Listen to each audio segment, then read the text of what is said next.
Make sure I can see my audio levels, and here we go for the second match of round one. Losers bracket side is going to be set on Clash at Blackcliff. Clash at Blackcliff, my personally favorite map, the 2v2 edition of the 3v3 deathmatch, capture, King of the Hill style gameplay.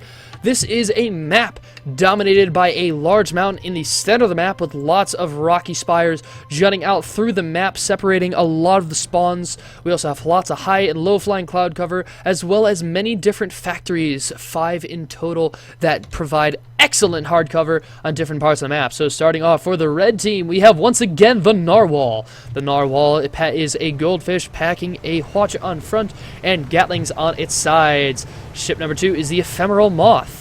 It is a Pyramidion that has a Gatling and mortar on front, a Flamer and a Flare on its sides. Now for the blue team, ship number 3 is Can't Wake Up.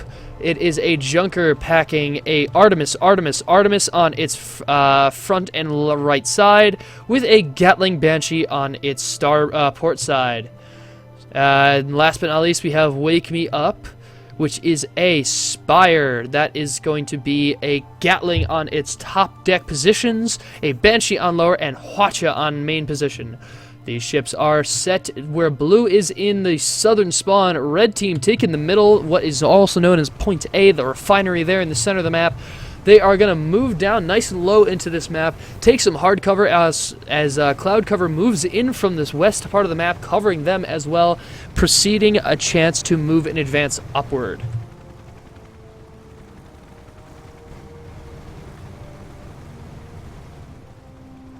I guess we're having a betting pool. Is that what we want to do? We want to have a betting pool? In the chat, feel free to have betting. You know what? I could probably start a poll. You actually can do betting with the MooBot tool. I probably should start it one day. It'd be completely joking, but... Actually, there's also a really easy way to calculate based on recent matches. Actually, I'll start that next week. I'll do that. Make a betting pool. That might be fun. And all the odds will be calculated based on recent matches, so... It's completely... I'm not like assigning something of my own, because I'm not a bookie. What do I know about that crap? Well, I do horse. I know horse racing. I like horse racing. It's fun. I always like the Kentucky Derby and stuff like that.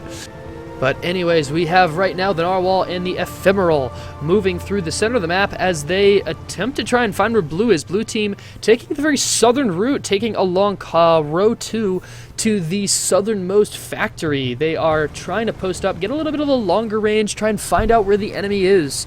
Ephemeral and Narwhal moving around the side, however, getting the chance to possibly get a spot once they come around this mountain and give themselves the opportunity to get a spot and make a maneuver here. By the look of it, it looks that red team is going to try and press an aggressive assault. They're going to want something a bit more aggressive, especially to target the Spire. The big cannon on that team, though, a bit of a glass cannon as well. Low armor, high damage output, however. We're seeing a lot of Spires this SCS. We're seeing a lot of SCS Spires this week. Alright, we have some betting going on. It's all involving bread. So right now we have the Can't Wake Up and Wake Up are spotted now. The Ephemeral Moth and Narwhal also spotted, so we're going to have a bit of combat coming up. Blue team taking a very high road, red team taking the low road, attempting to get below the Spire, and Ephemeral Moth moving up nice and quick. Looks like they are going to press on this Spire here as the Can't Wake Up attempts to move in, however, separating themselves from the Can't Wake Up.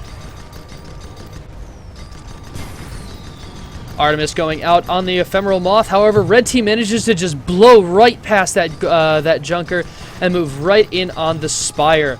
Wake Me Up having a hard time keeping that armor online. See if a couple mortars here could do some damage. No, they get that armor back up just in time, protecting that health and keeping themselves alive for a little bit longer. However, Hwacha follows up with a good timed Hwacha armor break.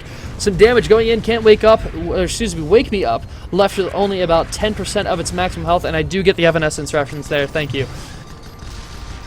Ephemeral Moth finishing off that Spire there nice and quick as the Narwhal takes a little bit of damage as it attempts to get that Hwacha in arc.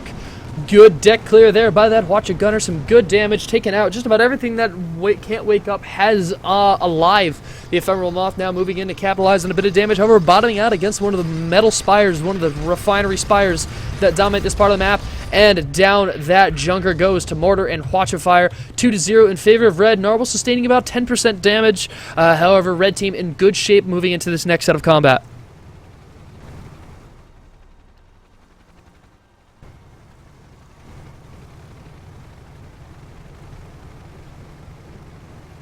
Sorry, I just had to crack my spine, and I don't know if it felt very good, because I can't feel it. So yeah, that's how that situation's running right now. Ephemeral Moth now taking blue spawn. They're going to move in on what is point E, I believe, if I can remember my maps for some reason. Point E, they are taking the lower refinery area, getting nice and low, see if they can separate any block of view with blue team with a rocky spires or soft cover. Blue team turning around to engage with the area they thought before. They're still looking for red team. Neither ships have spots on each other.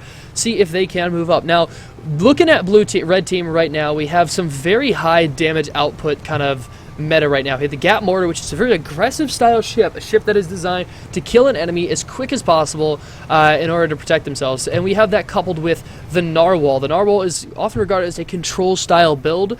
This is a ship that is meant to attempt to disable or assist in a sort of way that limits enemy movement, coupled very well with an aggressive ship that can't really stand up to something that is good at reacting, a reactive type ship like this junker here.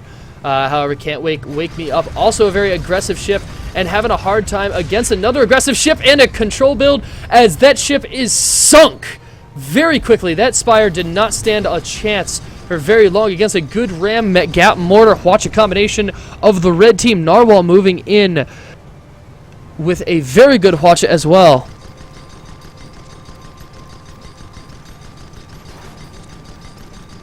Can't Wake Up taking significant damage from Gatling Mortar and Gatling Mortar and Hwachafire, finishing them off. Match is 4-0 now. Very good win. 2 engagements by the red team here, coming with a sweeping Hwacha, taking out a significant amount of weaponry on the blue team.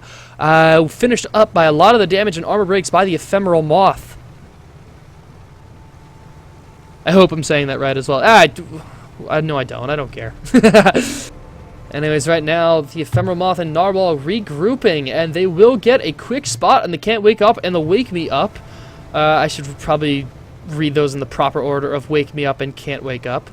Those two ships are having a hard time getting themselves situated here. Spots are already out. Ships know each other's location. We might be looking at the possible last engagement, as blue team has found themselves in a very precarious position.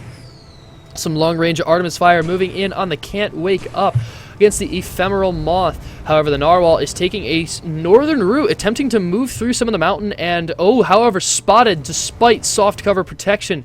Wake Me Up getting to that spot there, providing that blue team with some good information.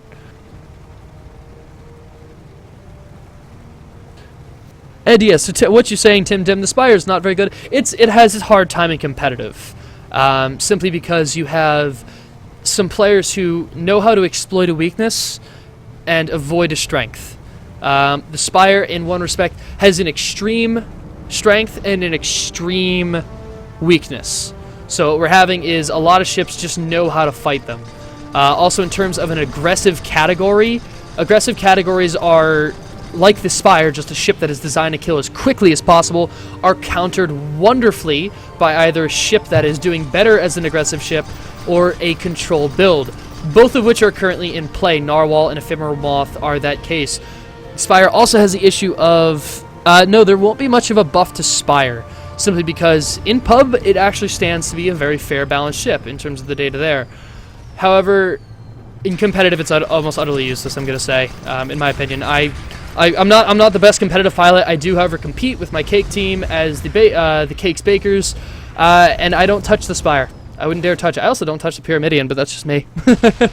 And there down falls the final ship of the for the blue team. Red team with a sweeping 5-0 victory, though well fought by the QTS team. Great job all around by both teams.